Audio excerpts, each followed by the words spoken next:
Hello, everybody, and welcome to Comics News Today. I am Chester C. Busby III, and of course, I am joined by my panel, which I'll be getting to momentarily. But of course, we always want to welcome our guests and everybody in the chat. Hello, thank you for being here. We also want to remind you that hitting that like button and subscribe, of course, is appreciated. But the thing that helps us the most is hitting that share button and letting all your friends and family know what's going on. We also have all our links down below for contacting me as well as our anchor and our donation button. So please check those out at your leisure. But let me go ahead and get right into talking to our panel. We have the chairman back with us today. How you doing today, DeWolf? Oh my goodness, it's so nice to be back. When you go out and away into the real world, into the rest of your life, and you visit with family and you experience Thanksgiving and everyone, it is so complicated to bring up what Comicsgate is and try to talk about comics and what's going on in the comic world. And occasionally you have a few people that really want to know, what's going on with you, and the rest of the people, you just point at the children and say, "Look, they're cute." And then you're fine. But otherwise, it was a great time, and I had lots of pie. And luckily, Booster's not here because I had pecan and I had pumpkin, and it was great. Yes, well, pecan pie is real pie. Pumpkin's disgusting, but as you like. Um, we are also joined here by the Denali Lama. How you doing today? I'm doing well today, guys. I'm glad to see all you guys join us for Comics News today. And I'm glad to see the chat again with the familiar faces. So I hope you have a good time today. Oh, excellent. And we are also joined by the artist extraordinaire, Todd. How you doing, Todd? Oh, I'm doing great. And this was probably the very first Thanksgiving that I did not gain a pound. I did not gain anything. Okay, So that sounds really somehow sad. No, this is good. This is good. This is good, ladies and gentlemen. Even though it sounds sad, it's good. Awesome. Well, I didn't have any Thanksgiving, so there. But welcome, Todd. And of course, we are joined by the mighty Thundero. How you doing today, sir? Oh, I'm great. I gained all those pounds for him. Don't worry. Good. That's good. Although my wife did make a little pork roast for us to kind of enjoy Thanksgiving, so I had a little bit of it. But living in Japan, Thanksgiving is not a thing, you know. But it's kind of interesting, actually. This year on Thanksgiving, the Japanese actually had their own holiday, and it's actually their Labor Day. So it's kind of interesting because they call it Thanksgiving for the labor worker, is what it translates to in English. So it's kind of an odd little thing that the connection between it. But nevertheless,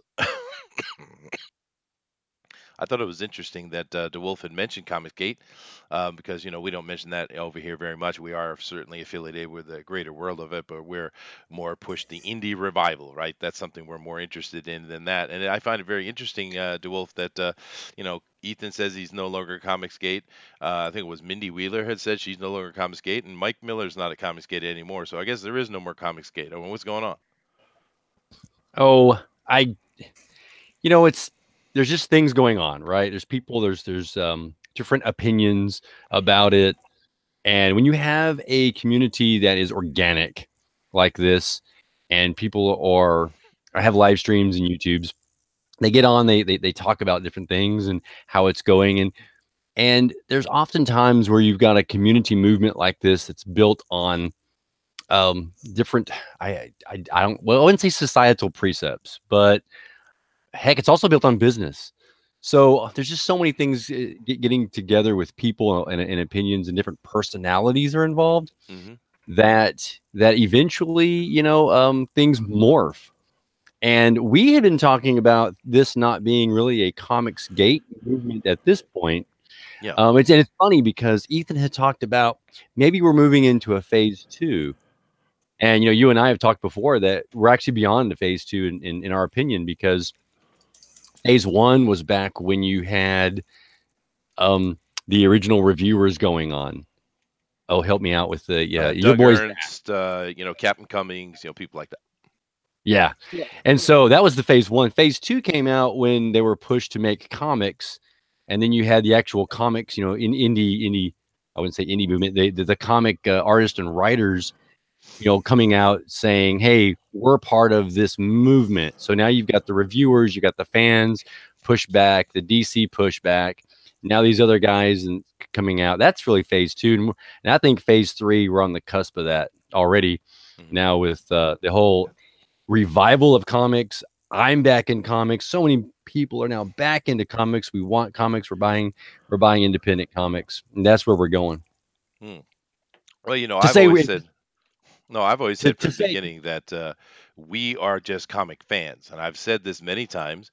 Those guys over there, those progressive jerks who want to attack people, dox people, threaten families, lie constantly, they're Comicsgate. They are the scandal, not us. I've always Right. said this, right? Yeah, We're just comic fans.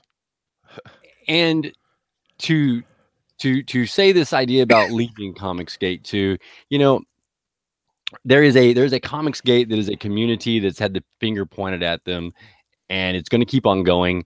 I think that any person that is designing comics, that is an artist, that is a writer, to at any point say they're leaving anything, especially when you're not just putting a product out on the table. You know me, I'm going to be the guy to put it straight out here how things are. If you're putting a product out for purchase and you're just leaving it there and people come by and buy it, that's one thing.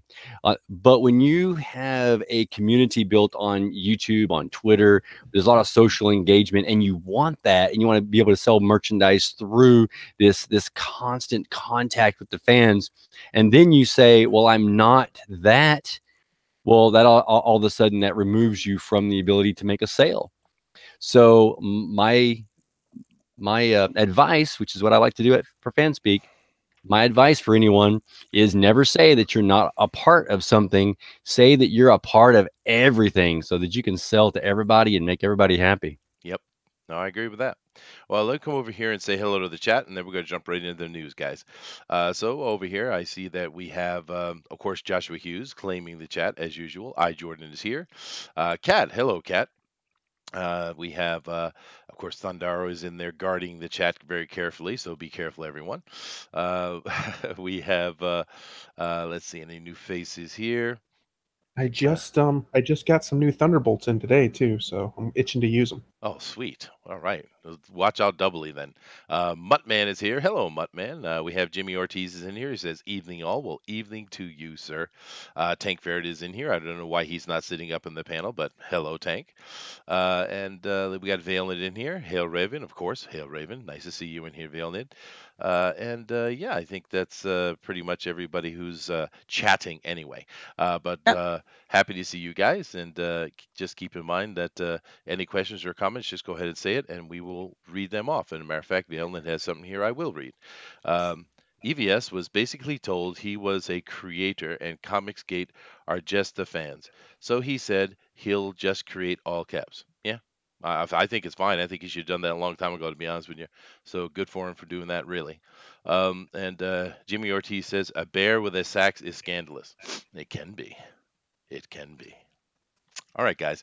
Let's jump right over here and get right into this news. Now, we got a bunch of funny little things today we're going to talk about, and then we have one that's more serious and more in-depth that we will dive into with both feet, trust me.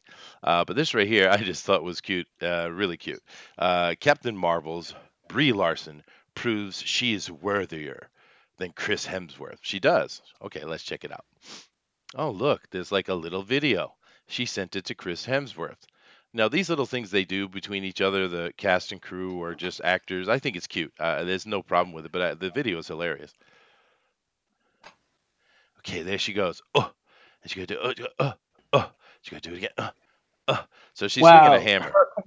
Her commitment to her role is amazing. Her face does not even change. I know. Look at it. Look at it. And I am the Brie Larson whisperer. It is amazing, right? She's swinging a hammer in the face. Why do you think it's plastic surgery and her face is just frozen? Do you think that's what's going on? I think it's just feminism. Is it? Is there some kind of effect to the nerve damage when feminism it sets in? I don't know. But look at it. Yes. I didn't even notice that, Denali. It's a great point. She does not change her expression at all. Look at it. It's amazing. I could watch it for an hour. Maybe I should study it. That's amazing. It is. But you know the funny thing for me, once again, I think it's cute. This is not negative. There's nothing wrong with this. It's a cute little interaction between her and Chris Hemsworth. Rock on, you know. But Yeah. the funny thing for me is she's getting so much praise from people because, you know, virtue signaling. But you know, I've swung a hammer many times in my life, and it is quite hard work. But nevertheless, this is what, an 8 kilo hammer maybe, and she's barely staying aloft. I mean, look at it. That thing is killing her. Hmm. I mean, Mhm. you look at the way her legs are moving when she's swinging it. She's barely moving that thing, dude.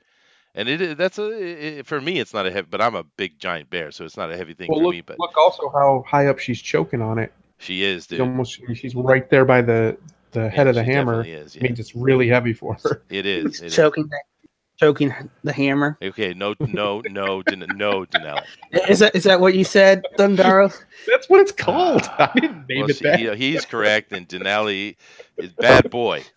What? I'm just clarifying. He said she was choking the hammer. See, I would expect that out of Booster, but the Denali Llama, really? Goodness gracious. What? Nothing. Oh my gosh. But it's just cute. It's no big deal. There's nothing here. But I think the people who are virtue signaling at, you know, how amazing. Look at Brie. Look at her go. She's amazing. She's amazing. It's a cute little thing she's doing, and then she's not doing it very well. But it's just cute. But I thought it was funny looking at that because I've swung a hammer, you know, day after day after day at certain jobs I've had, and that is serious work. If any one of you ever throw a sledgehammer, you know what I mean. Oh my yeah. goodness. Yes, of course. She can do anything that any other man can do. What are you talking about? With Yeah. about 40% of the same efficiency. Yep, you're right. She can. Or less. No, I'm serious, dude. I remember just talking sledgehammers. I was working with this group of Japanese guys, right? And you know, I got my job done. I got it done as fast as they did, but how we got it done was very different. It's very interesting because when we put this huge fencing around this construction site, right? And we had to, because it was very windy. It was an open plain, so it was very windy. We had to stake every post, right? So that's a lot of posts, right? You have to stake. And I had my bag on my shoulder, and I'd go down the line and I'd do my thing. But with me, I could put a stake in 3 strikes, 3 strikes, right? Now the other guys, they get them in with a little bit more strikes, but they were so fast, and it's like this. The Japanese are their skill, their physical advantage, because every racial group has one, is stamina. Mhm. Japanese stamina is ridiculous, dude. And they're Mhm. just little Well, teeny Brie guys. Larson- Just pep, pep, pep, pep, pep, pep, pep, pep, pep, pep, pep. It was amazing. Hold on. I'm talking about stamina. Brie Larson's been working this hammer the whole time we've been talking. Oh no! She is badass. I have to give her that. And you can go ahead and ding me if you'd like. Ding. But Ding. she's still committed to her role without changing 1 ounce of her facial expression. I know. I didn't even notice that, Denali. That is so awesome you saw that, dude, because it's true. Look at it, people. She does not change her expression at all. She's breathing, but Practice. that's about it. I You think have to she's a practice zombie. being that miserable. I She's don't clearly know, a cool dude. person. Goodness gracious, she's so teeny too, man. But anyway, let's move on because, you know, moving on. Now, this right here actually is a nice, interesting little piece of news. Denali, why don't you go ahead and introduce this? Right, from Image Comic, Matt Warner's Mage series comes to an epic conclusion after 35 years. Final Wow. issue to feature an 8-page gatefoil. Have you guys ever seen an 8-page gatefold before? I've seen 4, Right. but an 8-page? That's serious, right? That's It's really pretty cool. special. But what's really significant about it, it's a series that's a long-running series that actually is ending. That's what's amazing. It is Wait a super minute. long. You know, right? You guys ever Yeah. read any of these mages? I know I read a couple of them a long time ago, but 35 years on a single comic run. What good job. Good for them, man. Is there anyone here that can tell us what an 8-page gatefold is? Well, if I know, but basically when you open up it's like a centerfold, right? You open it up and it folds out. You know, it has pages are folded in, and when you open it, you fold it out, and it gives you the 4 pages. But they're doing 8. I don't even know how you would Yeah. do that, but that's kind of cool. yeah, it's gonna be pretty big. I imagine if they're doing the It's 8-page. going to be about 6 feet long. Yeah, You would think so, yeah. Wow. Yeah, it's gonna be about 6 feet long. It'll be almost, like So like a poster that you would put on the back of a door. A door poster, wow, yeah. rather than a regular poster. Well, it definitely would make sense that they're retailing it for $7.99. Yeah, well, why not? Last issue. It has Yeah. value, right? But have you guys Yeah. you guys ever read The Mage? No, have you? No. Like I said, I read some a long time ago. I Yeah. don't even know. Does he have like a power? I don't even know. Well, it's magic. Oh, Yeah, just but obviously, but I mean, what is his deal? Like, what is he? He's What's a the mage. gist of this? Chester is scrappy tonight. Spicy bear. Well, Spicy bear. I don't know much about it. I'm just playing around with you, Todd. I don't know much. I Okay. remember I know I've seen it. I know I've read it. I've seen the character, but it was a long time ago, and it didn't interest me enough to keep my attention whatsoever. I do know Am that. I wrong in saying that he used to have a bat that sort of lit up, almost like Thor's hammer? Well, it was remember this? that was Excalibur, but yeah, it was a stand-in for him, and he was a wizard, and he had a magical bat called Excalibur, or would be the stand-in, and he would have run-in of magical creatures that would be a metaphor about his daily life and stuff. Yeah. That's what the whole series was about. Well, I didn't really think it was very interesting, but I think it's cool that people did, and it's been going 35 years. I think that's it's definitely good job, right? I mean, applause, right? So, but it's I guess it's bittersweet for those who are fans of it, but that's pretty cool, man. Anyway, Matt Wagner's worked on some Batman and stuff like that in the past, so he's not. oh no, I've seen him elsewhere. Yeah, you're right. Yeah. And I think they mentioned in the article something about Grendel here. I actually liked the Grendel book more than I did that. Me too. Yeah. Should say that. Oh, there So, you yeah, go. it's, It's just right there. Yeah. Grendel was cool. 56 pages. So this final has 60 or 56 pages.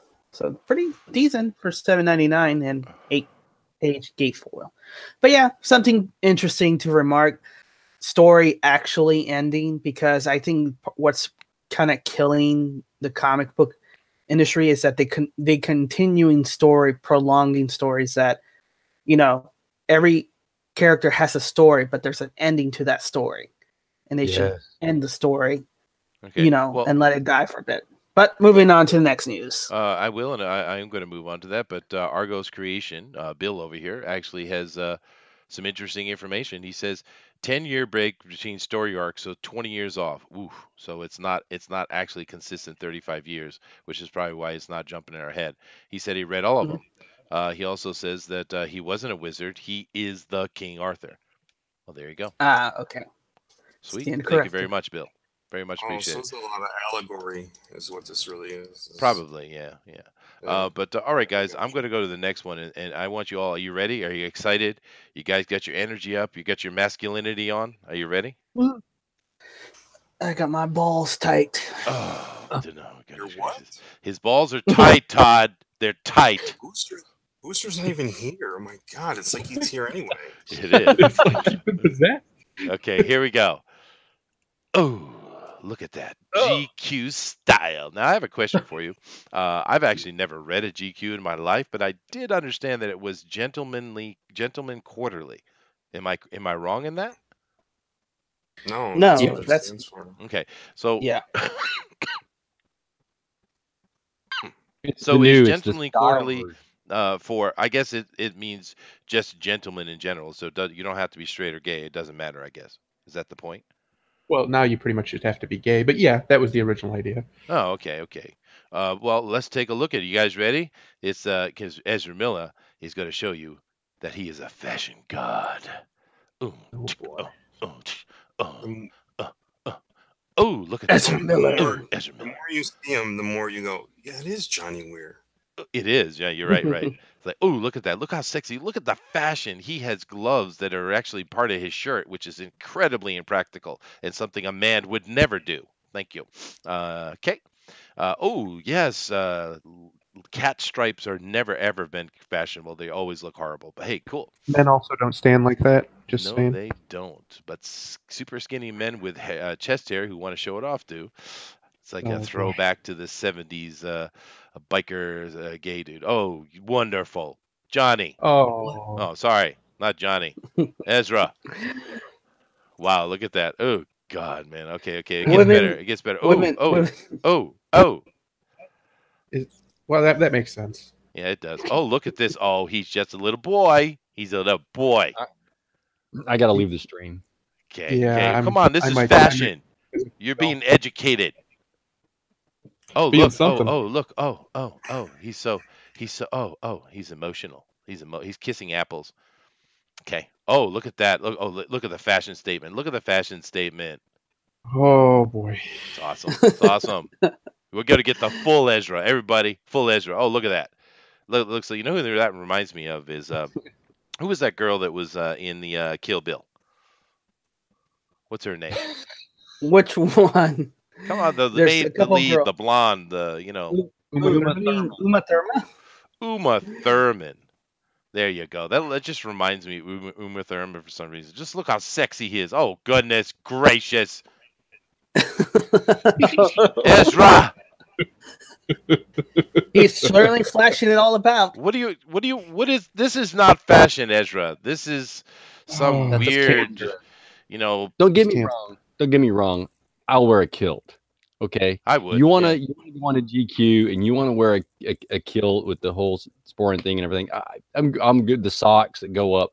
That would be great. I'd love to see that. But this is a full on dress. Well, this is polyamorous Amish. That's what that is. You just you don't know what you're talking about. This is the problem, Todd. Right. All right. Oh. No, that's art. Okay. Hey, that is art. Ooh, it's just a hairy chest. Sexy. Oh. And that's all? I wanted more, Ezra. Oh boy. We can only stand enough. Only enough. The good thing my guns are far away. Wow. This is funny, because I don't really care. Ezra can do whatever he wants. What do I care? But the real problem with Where's- Ezra, of course, is the fact that he is an ultra SJW. That's the problem, really. He could be Yeah. gay and flamboyant all day long, as far as I care. But his I give it 3 years before he gets arrested for rape. well, 3 you years. never know, because that I still can't get over the fact that he's sitting on an interview, a real interview, with him standing next to a goat, fondling the goat, indeed, and he's talking about his living on a polyamorous goat farm. Yeah. Yeah, so I still don't know what that is. I think it's I read okay. one of them. I'll explain it to you later, Todd. It's all right.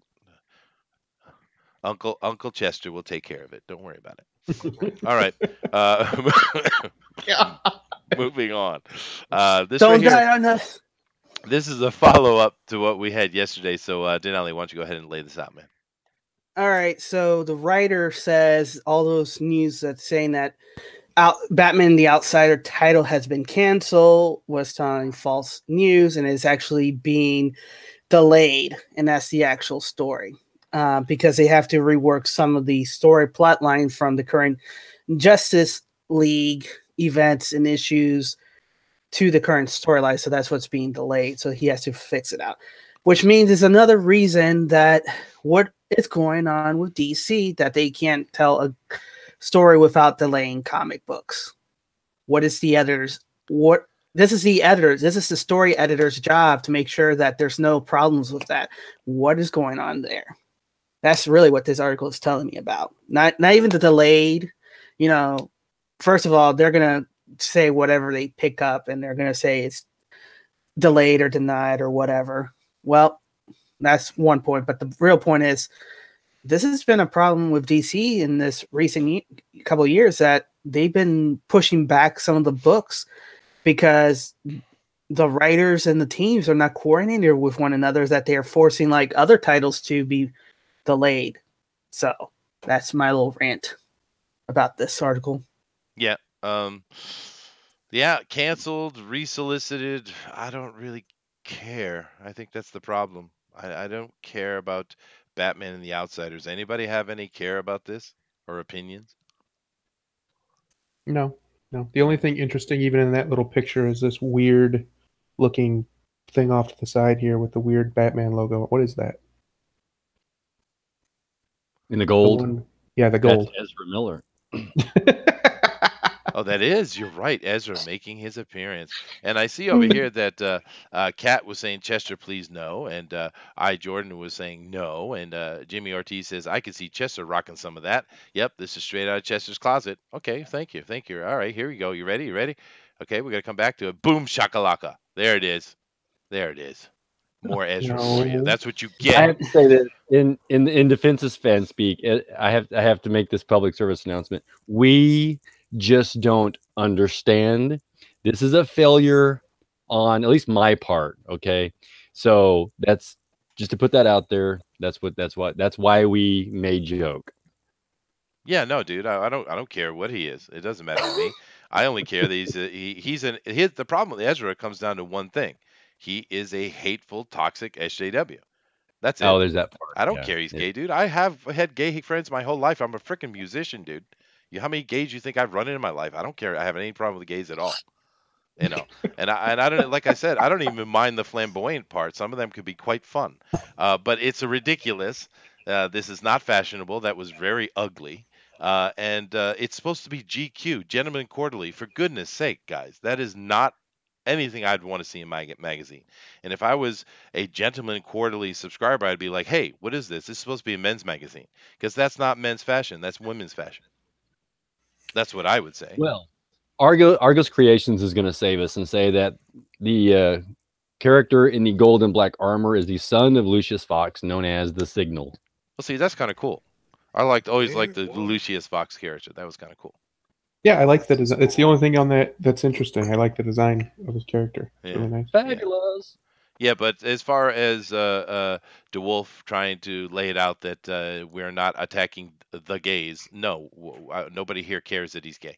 That has nothing to do with nothing. He's just kind of a, you know what this is. You know, be honestly, let's go back over here a second. Let me, in all seriousness, because I was joking around. You know what this is, guys? This is desperation. That's what this is. This is desperation. This is getting me out of my contract. Oh, maybe. maybe. I don't want to be Flash. Maybe. But it's also, look at me. I'm so desperate. Look at me. This is pure desperation. That's what it is. It's sad, really. I was just having a laugh at it because it's so silly, because it's in a GQ, and we kind of enjoy ragging on Mr. Miller here because he's such a toxic jerk. That's why. Mhm. But anyway, moving on. Now, this is another article. It's kind of interesting, Denali. Why don't you go ahead and introduce this to the guys? Right. So there was a tweet that TJ Miller said that he wasn't involved with Deadpool 3 and all the news sites like Screen Rant and some other ones. I can't remember. We got this covered. Said, oh, he's no longer involved with 3, so that means he must have been kicked out and everything. And he's now coming back to clarify and say, no, I am contracted to do a third, but I'm not going to say I'm in something that doesn't exist yet. So, because there's no plan for Deadpool 3, and the next movie is going to probably be X-Force, which was the talk about, and not Deadpool 3. Well, so... Yeah. Well, the thing you got to keep in mind with that, though, Denelli, is that we know the track record of Disney. When they buy something, they shut everything down and restart. So any plans they may have had for Deadpool are shut down. And I have a question for the panel here. It had mentioned earlier in the article about TJ Miller getting in trouble for some stuff. What did he do? I think it was sexual harassment, inappropriate touching, and maybe sexual assault. So he shook someone's hand? Sneezed, maybe. Well, I mean, these days, that's about all you need is you shake a girl's hand and you're a rapist. It happens. Yeah, so he got into a run of Me Too movement, so he's been laying low since then, and nothing has really been confirmed after that. I am curious what he did. I mean, because, for all I know, maybe he actually did something. It's possible, right? But I don't know anything about that. I don't know. There's no for the news. Yeah, there's no further news, so I can't really comment one way or the other one about it. But I think the funny thing is, it's the next tweet he makes. It says, guys, stop reporting fake news." So if you scroll down a little bit, Hey, wait, this thing about the fake, this is thing about the reincarnated with an elephant. Now, this actually has some potential. This is something I would want to see. If you could reincarnate him into an elephant, and I'd say something like the ghost of Burt Reynolds driving a sports car with Jerry Reed with the elephant in the back of a truck. Oh yeah, man. You got something here. Jerry Reed, by the way, fun fact, absolutely stunningly amazing guitar player. That is awesome. No, he is. Yeah, no, I've seen him play with Chet Atkins. That guy is amazing. Yeah, you got a movie there. Do it. Yeah. Aren't some of those guys dead?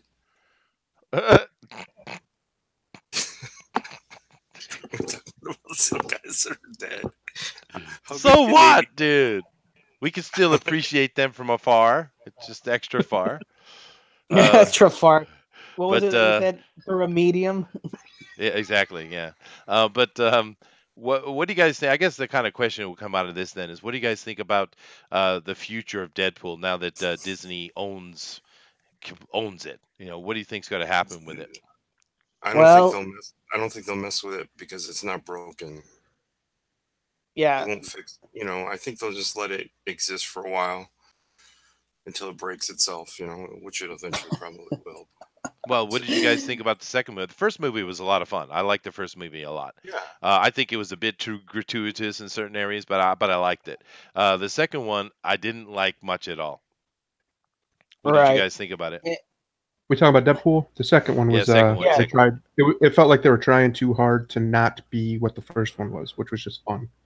Yeah. But didn't they make fun of themselves a little bit? Didn't they make fun of the idea of some of these other like X-Force heroes? They did. I mean, which I don't. Yeah. See, I don't know if that was a smart move though. What Deadpool has been doing is doing parodies, kind of on that edge of parodying of superhero movies. So Deadpool 3 has to be written and directed by Mel Brooks. Oh, Mel Brooks, and he's still alive, Todd. Yeah. And you know what's funny? It could happen because if the success of that Once Upon a Deadpool that comes out next month, which is a PG-13 cut, it's a success. Who knows? Who knows? Yeah, no, I'm kind of. You know what I'd really like to see Disney do though? I'd like them to take, you know, like X-Force, for instance, and I'd like to see them go raw, hardcore with it. I don't think they will, but I'd love to see it. I mean, serious, no joking around. Just make it as hard driving, fast-paced action movie from beginning to start. I mean, don't play around with any development or nothing. Just throw the characters at some problem. They're trying to get through some factory or some place, and it's this constant rage fest the entire way through. It would be awesome. Oh, and before we continue on, I got a message from Booster who said, "Chester, don't you dare do this article without me." He's referring to the Ezra Miller. Sorry, Booster. Sorry, too late. I went back to it not once, twice, but actually 3 times. 3 times. Oh, boom. 3 times, baby. There he is. That's pure sexy madness right there. Drink that in. Yeah, baby. All right, guys. Here's another little quick one, and then we'll move into the more serious conversation. On Deadpool. Quickly, one last thing on Deadpool. You got to give this to Disney. At the moment, they're doing a pretty good job at creating their own little bubbles to where each studio kind of has their ability to do their things. Maybe they can do that with Deadpool. Maybe. Okay. But Denali. Deadpool is a Marvel property, so Feige's not going to let him go. Oh, no. The Hellboy reboot is more violent and bloody, says director Neil Marshall in the Empire exclusive interview that will be coming up in January. Is that Penny Marshall's kid, I wonder? Anybody know? Who? Penny What's Marshall. No, not her. What's the person's name? Neil Marshall. Neil Marshall. Let's see. Oh, from Stranger Things? I'm just kind of curious because, you know, Penny's been around for a long time and she's pretty good at what she does, actually. Just curious. But anyway, this This article is very, very short. It's just simply talking about Neil Marshall. He is taking over the 2019 reboot. He's the guy who did Dog Soldiers and The Descent, which I like both those movies. And he's and he's also did Stranger Things. And we have a new look at Hellboy. It's very new looking, different. He's thicker, bigger. And we have a couple nice images down here. And they have actually Mila Jovovich is playing the Blood Queen. So I don't know. I hope it's awesome, dude, because I love the first two. Well, part of the brief article, they said that they're going more towards the source material to the original comic, and the horror element that wasn't really apparent in Guillermo del Toro.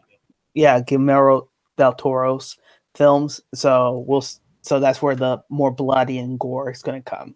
That's it's going to be more true. It should be different. I love Guillermo's versions, though. They were fun. Yeah. No, according to what I've seen here, he's not in any relation at all to Penny. To Penny Marshall. Yeah. Good deal. Good deal. I think if you're going to respect the character and the and a story, go ahead and do it right. And as far as Mila is concerned, big bloody boom. Yeah, so. big bloody boom, basically. Yeah, I've always liked Mila. She's a very down to earth lady too. I don't know this David Harbour, but he looks cool. He was in Stranger Things. Baby. Yeah. He was the sheriff in Stranger Things. Oh, was he? Now, is this all prosthetic, or is this just a little bit of a prosthetic? I think it's 50-50 because he was bulking up. Yeah. Some of it is obvious prosthetics, and other it's actually him. The chest or the horn? Which one's real? Well, I think it's a little bit of both, but I mean, he's big enough to be Hellboy for sure. Yeah. Yeah. I liked Ron Perlman though. I really enjoyed those movies. They were so much fun. It was too bad it got caught up in all that kind of nonsense with the studios and stuff, and they couldn't get a third one. But it was also money, I guess, but I love them. I love the first one. I love the second one. I have very little negative to say about it. I thought they were great. And I like Ron Perlman as an actor, although he is an absolute toxic human being. But oh well. If you want to have a nice fun time, guys, go over and add Ron Perlman to your Twitter. This guy is a daily abuser. Oh boy. Oh yeah. All right. A weird definition of fun. Because I never interact on Twitter. I mean, I use Twitter kind of like email is the way I use it, right? And I'll look at people that are in the community and I'll like their things and comment on it. But I don't do Twitter the way people do Twitter because it is a toxic hole. It is really one of the biggest reasons why we've had such a degradation in Western society. It is toxic. I mean, that's a simple fact of the matter. And if any of you guys are over there spending a chunk of your day on Twitter, stop. Take a break. Go have a margarita. Sit on the beach.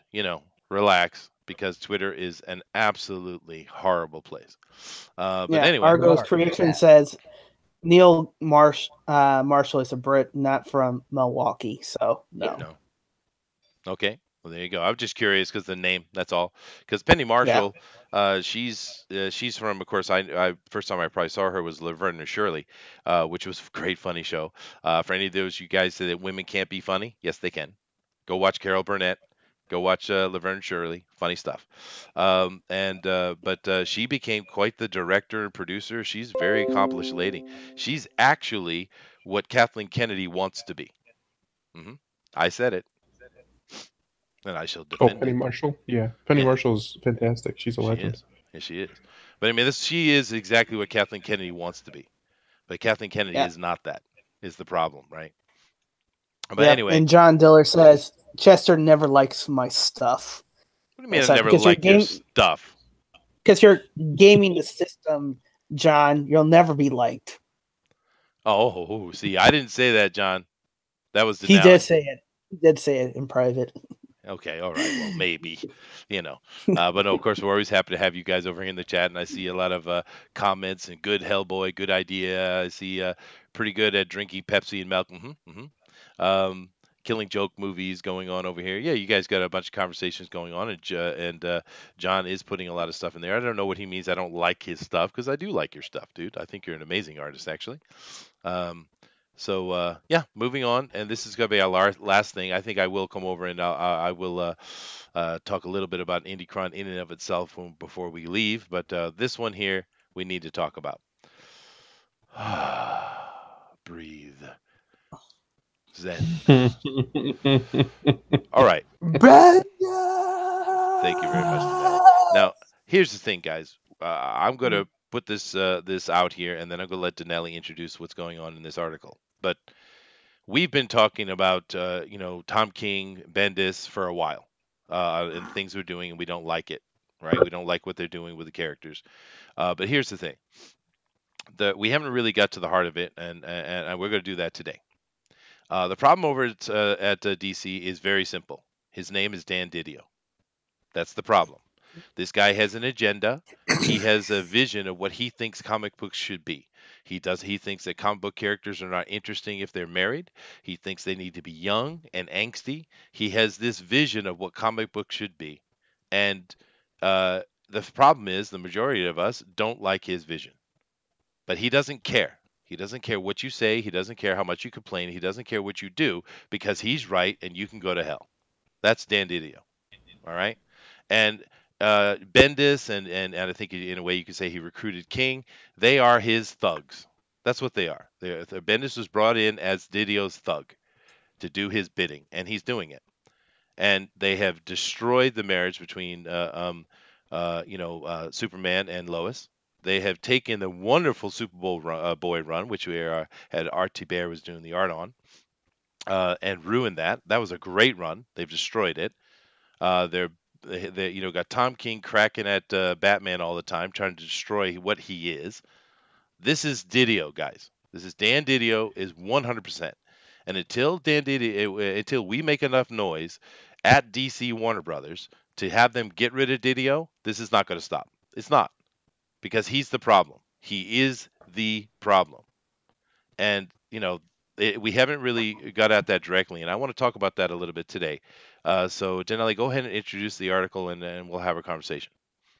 Right. Action Comics 1005 brings real shocking tragedy to Superman's life, which is an interview with Newsarama and Bendis. This is really just flat out a spin damage control piece, because everything that we've been criticizing about his runs, he's kind of addressing throughout the piece, about the marriage, about Jonathan Kent growing, being an adult, this whole, everything that kind of making us angry about what Bendis is doing is basically, this is damage control. Well, they're taking a break. They're not divorced. John isn't good or evil. I got an earful of, he's hitting puberty, etc., etc., etc. It's a lot of words to say, nothing to see here. Ignore the man behind the curtains. And basically, that sums up the entire article. But like I said, the greater point here is not that Bendis is sitting here doing an interview and trying to do damage control, which he is trying to do. The issue is here that Dan Didio's agenda is being accomplished. It is being accomplished. So, what do you guys think about this? What do you think about the fact that Dan Didio has been given free reign, carte blanche, as it were, to go and change DC Comics as he'd like, and his intention is to make sure that nobody's married, nobody's happy, no children, everything's young, angsty, dirty, dark, grim. Roar! What do you guys think about Didio's plan? Well, wasn't Didio the one who did the whole Wonder Woman and Superman couple thing a few years back anyways? Or maybe I'm misremembering. Yeah, but that once again is moving him away from Lois Lane, right? Exactly. Yeah. But go ahead, guys. What do you think? Thundera, what's your opinion on this? If you're going to separate those two, the only right way to do it is to kill one of them. You don't break them up. That's stupid. Nobody wants to read that. If they're really going to murder Superman's entire character, which they've done for years now, they might as well just kill him and just be done with it and actually leave him gone for a few years. It's disgusting, and they've been like you said, they've been doing it to Batman. They did it to Mr. Miracle of all characters for some reason. God. Want him back just to kill him, basically. It's I don't know what they're doing. It's like they're trying to murder these characters in the worst possible way, so people just are just done with them. And it actually, you're very right, though. We need to. The problem in these companies is the companies. It's the people at the top. It's not the artists necessarily.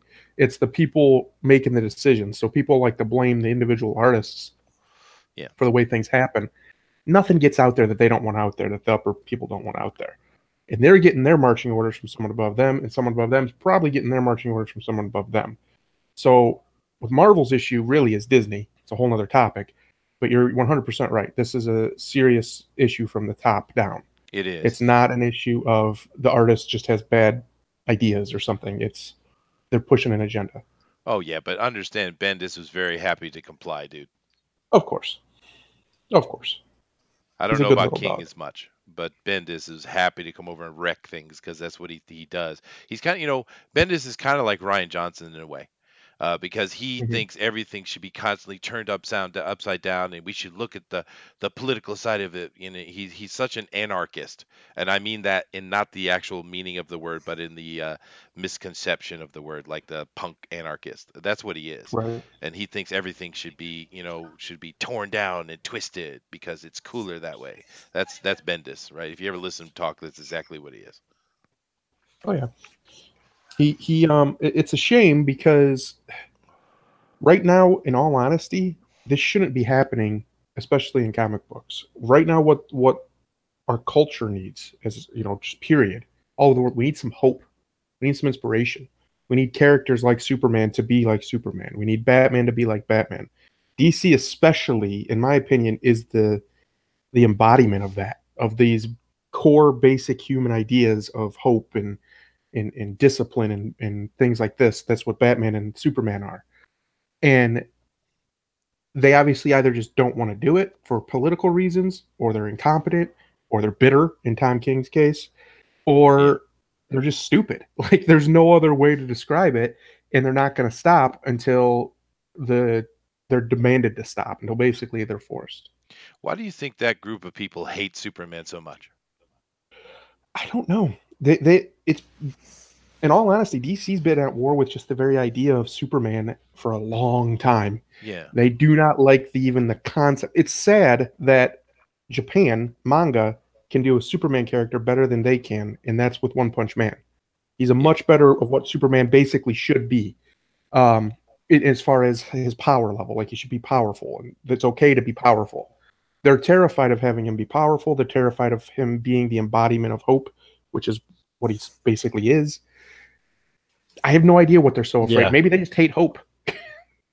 Go back to his Inception as well.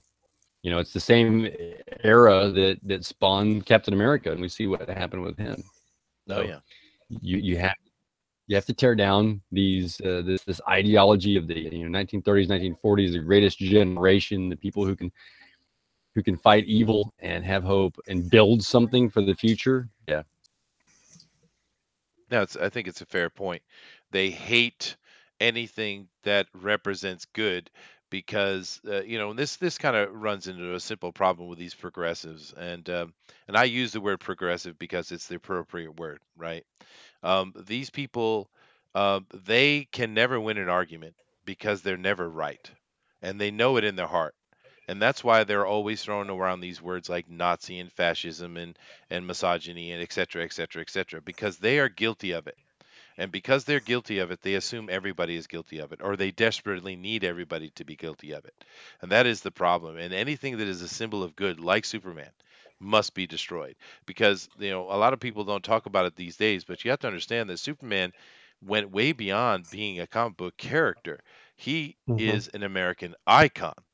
A symbol of the good, the white hat of America. That's what Superman became. He's much bigger than any other comic book character because of that, the symbol he represents. And they must destroy that. And one thing Exactly. that kind of brought back to mind when Dundar was talking about the symbol of hope, it kind of reminds me what was wrong about Man of Steel when he's talking about, you know, the symbol, the S is supposed to be the House of Jor-El, and it means hope. And it's like, you're telling me it means hope, but you haven't done anything truly to give hope. Mhm. And that's kind of different. If you look at the past Superman, whether it's George Reeves or Christopher. Christopher Reed, Reed, or Dean Cain, they are always embodiments of hope. They show you, you know, the hope of Superman. They don't tell you I'm here, I'm good, I'm a good guy. You know who does that? The villains. The villain tells people they're good people, that they're in for your best interests. The good guys just do it because that's the right thing to do. Well, that's another part of it too. Is to them just saying virtue signaling, right? We talk about it all the time, virtue signaling. That's more important to them than being virtuous. Superman was always a man of virtue. That's what he was.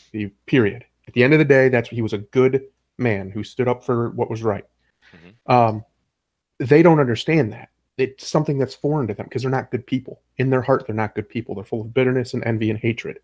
And they don't understand why. This is why they can't write a good hero. It's a problem Yeah. across almost all of entertainment right now. These people are miserable, horrible people, and they don't understand why they can't understand a hero. Yeah, they are miserable. That is fair. That is fair. They didn't, they didn't really learn their trade, sort of this old school way, you know. They sort of came up through other means. They might have the desire to work in comics, but they just were able to jump in it without a lot of, you know, they were able to jump in it without a lot of having to work for it. A lot Yeah, of the blood, people sweat, that and are tears, going right? in, yeah, they didn't have to do that. They didn't have to get that. They didn't have those old school editors, you know, who got on their case and said, you know, I don't think there's one old school editor left actually. When they moved out to Burbank, a lot of those guys decided they just weren't going to move. You know, they've been living in Fairfield County and in Connecticut, and they decided, you know, we're not going to go to Burbank and uproot our lives. We've been doing this work for 40, 50 years. And so they didn't go with them. So right now, DC doesn't have the, you know, Mike Carlins and the Paul Cooperbergs and the guys that mentored writers into doing better stories. They just have people who acquiesce to whatever the writer writes. So that's what's lacking in this industry, is that watchdog, so to speak, from guys that have done this for years. You know, they're just not there anymore. Yeah, fair point. Well, let me come over here. We're going to continue the conversation a little bit, so you guys think about it. If anything else you want to say, but I definitely want to touch base with the chat here. Maverick MX says Bendis has split Lois and Clark. Everyone called it. Yep. That's true. We knew he was going to do that as soon as he came over because that's what he does. Joshua is talking to Jimmy Ortiz, and he says if someone watched the new Avengers Assemble cartoon and didn't like it, does that mean every Marvel cartoon is trash and will be the same as Avengers Assemble? I guess they're having a conversation about that. And of course, that's not true. There are some great things, although, to be honest, DC does animation better than Marvel. Argos Creation says, these aren't the droids you're looking for. Jimmy says, well, that's because Marvel is awesome. Well, you know, it used to be. John Dillard has something to say, and I'm sure it's going to be negative. I will never like Dinelli because he loves the system I am trying to game. He is part of the problem and an incel. Okay, thanks, John. I don't know why he said that. Jimmy Ortiz says, I gave you one DC book I liked, Sergeant Rock. Hey, Sergeant Rock was cool. I read that when I was younger. Muddy Geek Studios here. Hey, Muddy Geek. He says Dan Didio didn't understand the concept of the DC characters. No, he didn't. And you know, in a way, he's trying to make DC into Marvel in a way, and it's just they're not the same. What are you doing? Let's see, Kronos is in here, and he says, "Let's all go to DC Universe game and make a supervillain group called Do in Diddy." Okay. Maverick Max says Dan Didio said in an interview that he hates sidekicks, legacy characters, superheroes with families. This is a guy who is making all the decisions over at DC. Yes, he is, and if you take a look at what he's doing and what's happening and what is upsetting us, it's all those things he said he doesn't like. There's actually a longer list than that, Maverick, and he's accomplishing them. He's checking them off that list quite readily. Mighty Geek says DC Comics has always been family oriented. Yes, well, I guess agree with that. Howdy, Mr. Skunk Dog. I guess Manny must be in here. Argo says that Superman is a white Christian Jew man. Okay, he can't be the embodiment of good. Why not? Of course, he's always been. I understand he was created by some Jewish fellows, but he's always been represented as Christian, though. Although technically, he is just a modern telling of Moses. John Dillard says, saying aloha alienates 99% of us, Manny. Goodness, John is spicy today. Jonah Art says yes to something. He's still going after Janali for some reason. I need validation. I am not Superman. Okay. Let's see. Dave is in here. He says, "Oh man, I'm so late. Sorry, Dave. But you can go back and watch it later." Vailness says, "Disney and Marvel makes terrible cartoons." Yeah, unfortunately, DC does do animation a lot better. And John Dillard says, "Shh, my wife is listening." Well, then stop being mean. Vailness says, when Disney bought Marvel, they canceled all the great cartoons so they could make crappy ones. It seems so because there were some cool things that were going on. Spider-Man, unfortunately. Kronos, Chiron. Yeah, Chester. Have fun in game while making the right statement and get everybody to join. Lol. Okay, I must have said something. Oh, Midnight Cherry TV is here. Hello, all. Well, hello to you, Midnight Cherry. All right, guys. So one last thing on this, real quick. Please. I was just thinking about it while you were reading that. The reality is, and the reason why DC's characters are so iconic, they're not necessarily great characters, like well told narratively, not all of them, but they're iconic and everybody knows them. Everybody knows who Superman is just by the S. Everybody knows who Batman is. Mm-hmm. The reason that is, and it's actually very simple, it's because Marvel's characters are about humans becoming powerful. DC's characters are more about the powerful becoming human. It's that. It's just the iconography is so important to DC, and it always has been. And it's one of the reasons I think they have trouble translating it to movies, except for like Batman. He obviously is fine. But Superman movies are usually not very good because it's hard to bring him down into that medium. Yeah. Yeah, and I think maybe that's why Wonder Woman actually was fairly successful. I mean, it's not the greatest movie ever made, but she was a fish out of water, as it were. She's coming from this place, she's super powerful, and she didn't understand why humans would do these things to each other. It's a good point, actually, and I think it's what played in well for the character. Exactly. Anybody else? Yeah, your best Superman right now is being written by your own Todd DeWolf. Whoa. Dun, dun, dun. Well, hey, let me just say, and wow, that actually is exactly what I was going to say. I'm so glad that there's an indie movement that's going on because there may be some people that want this Superman. More power to them. But for the rest of us, we have an independent comics movement and we have a revival movement for comics in which we're looking forward to, reading these characters that have stories and depth and stuff like that. So yeah, it's just I'm just glad we have the technology and the ability to do what we're doing today. Absolutely. And that's the story of Thanksgiving.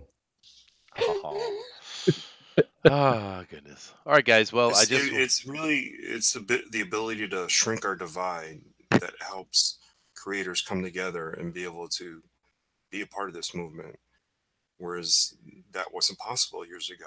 You did what they called sort of a basement comic, or one time we did something called Cellar Dwellers. It was local. It was a bunch of us that did that. Now the divide has shrunk because of technology. And you're able to do something like this with anybody. Oh, yeah. I thought Booster was a cellar dweller. Oh, goodness. Here we go. All right. All right, guys. Well, we have come to the end of our hour. And it's been a very interesting conversation. Thank you all for joining us. Of course, I want to mention IndieCron, which I have up here on the screen, and of course, IndieCron is the sponsor of this channel. Pixel Trader is making changes to it all the time, and if it's really great for the consumer as it is for the pro, it has all the information you need about all the indies that are going on, and hope you guys are using it. And this is going to be updated more and more and more, and there's some really cool things coming for it. So definitely check out IndieCron. But other than that, all of us here are part of the Fanspeak Comics group, and we can be found right here and at those links down below, of course. But we do have Todd here, and he has some extra links. So why don't you go ahead and give those out, Todd? I have extra links. You said, yeah, you usually give your other links to things you have going on. Oh. Oh, you can find me at Marooney Todd. You can find me on Instagram at Todd Marooney. I'm sure I'm there just under my name, and in my channel. I'm sure we've been having all of our channels sort of linked in there. But beyond that, we have something very special coming soon that we could talk a little bit about. It's called Tales from Beyond the Gate, and Chester's involved. I'm involved. Our own Tank Ferret, who's not here right now, is involved. So, keep looking for information on a bunch of different channels, like John Diller's Gaming the System, or Manny's Good Dog Press, or Rick's Cross Comics, or here on Chester Busby for more information regarding Tales from Beyond the Gate. Absolutely. All right, thank you, Todd. And all right, guys, well, thank you very much. And Denelli's got some information, and he's going to close the show out as usual. All right, so we have Bugs Bear Basement tomorrow at 8 p.m. Eastern. The issues that we're going to be reading is Doom Patrol, the original run from 1963, issue 121, which is the final issue of that run. We have Drawn and Quarter Fan Edition that's going to be on Pencil for Life channel at 10 p.m. Eastern. So we'll definitely drop the links in the chat for that. And we have Fanspeak this Friday at 8 p.m. Eastern with a guest, Johnny Allen, who is the creator of Stickman, who's on Indiegogo. Otherwise, thank you all for joining us. Hit that like, subscribe, and share button if you haven't already, and help us make this community grow. And as always, your perceptions shapes your reality, so always make it a good one. All right. Namaste. Later, guys.